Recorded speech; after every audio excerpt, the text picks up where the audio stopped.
হুজুর তো কাউ ভয়। কাউ ভয় মানে কি? রাখাল, রাখাল। নবী রাখাল ইয়ার বেশে। আপনি নিজে একবার চোখ বন্ধ করে বেটা চিন্তা করে দেখেন তো, কাউবয় যে কথাটা বলেছেন আপনার ঈমান থাকার কথা কিনা। আপনি বলবেন হুজুর আমি তো আসলে ওই আন্দাজে ওইটা চিন্তা করে বলি নাই। আপনি তো তাফসীরে কুরআন করেন, আপনার জানার কথা। ইয়া আইয়ুহাল্লাযীনা আমানু, হে মুমিনগণ, লা তারফাউ আসওয়াতাকুম ফাওকা সাওতিন নবী, আমার নবীর আওয়াজের চেয়ে উচ্চ আওয়াজে কথা বলিও না।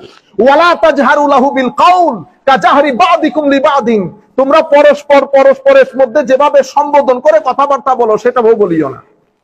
এখানে আমার আল্লাহ মুমিনদেরকে বলেছেন। তো মুমিনরা কি আমার নবীর শানে বেয়াদবি করার জন্য বলে? কোন শব্দ যদি ব্যবহার করতো বেয়াদবি করার জন্য করেছে? আমার আল্লাহ তো বেয়াদবির কথা বলছে না, বলছে আমার নবীর শানে শব্দ অ্যাপ্রোপ্রিয়েট হওয়া চায়।